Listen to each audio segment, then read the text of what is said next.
Assalamualaikum.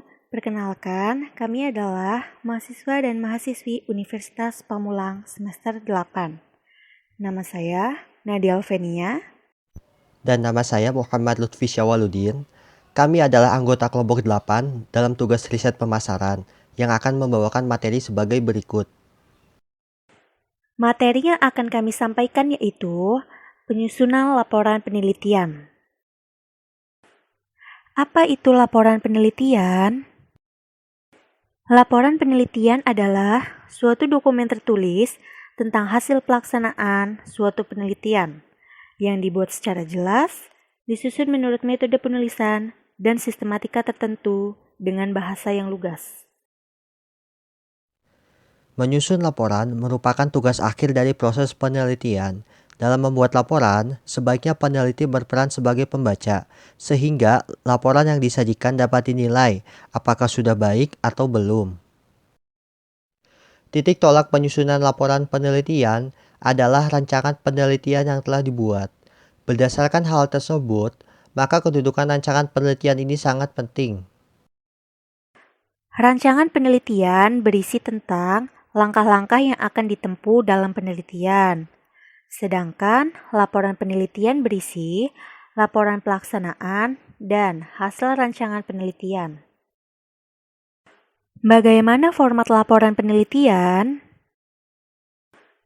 Format laporan penelitian adalah sebagai berikut. Yang pertama, halaman judul. Yang kedua, lembar pengesahan. Yang ketiga, daftar isi. Yang keempat, kata pengantar. Nomor 5, ringkasan, abstrak atau executive summary. Ringkasan ini terdapat pada awal jurnal, sehingga bisa dikatakan ringkasan ini sebagai sinopsis dari jurnal tersebut.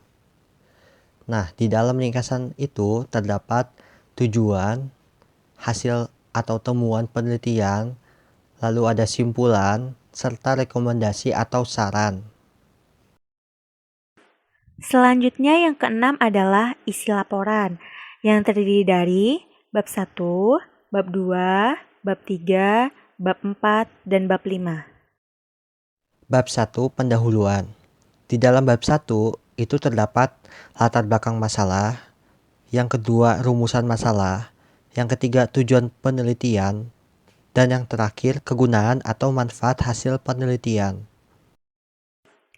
Bab 2 yaitu landasan teori yang terdiri dari pertama, deskripsi teori, kedua, kerangka berpikir, dan yang ketiga, hipotesis penelitian. Bab 3, prosedur penelitian.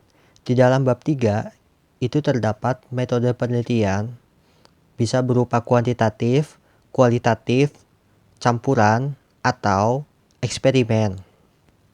Yang kedua, populasi dan sampel penelitian. Yang ketiga, instrumen penelitian. Keempat, teknik pengumpulan data. Dan yang terakhir, teknik analisis data. Selanjutnya yaitu bab 4, hasil penelitian, pengujian hipotesis, dan pembahasan, yang mencakup yang pertama, deskripsi hasil penelitian, yang kedua, hasil pengujian hipotesis, dan yang ketiga, pembahasan hasil penelitian. Bab 5, kesimpulan dan saran. Kesimpulan penelitian merupakan jawaban dari tujuan penelitian. Dan saran yang diberikan pada laporan harus didasarkan pada data hasil penelitian. Dan dalam hal ini didasarkan pada kesimpulan. Selanjutnya nomor 7 adalah daftar pustaka, dan yang terakhir nomor 8, lampiran-lampiran. Apa saja isi dalam lampiran? A. Lampiran instrumen penelitian. B. Lampiran hasil pengujian validitas dan reliabilitas instrumen. C. Lampiran data mentah. D. Lampiran analisis data termasuk perhitungan pengujian hipotesis. Dan yang terakhir, E. Lampiran yang lain seperti perizinan, kuesioner, riwayat hidup, dan lain-lain. Mengapa perlu melampirkan lampiran-lampiran tersebut?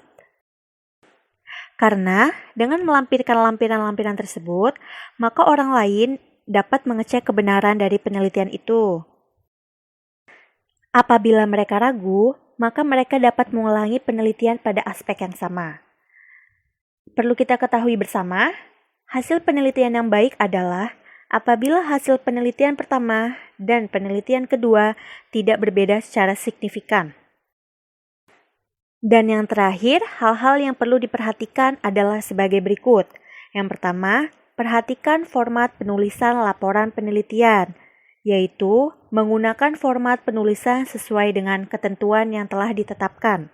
Yang kedua, menggunakan bahasa Indonesia yang baik dan benar, sesuai dengan Kamus Besar Bahasa Indonesia yang telah ada.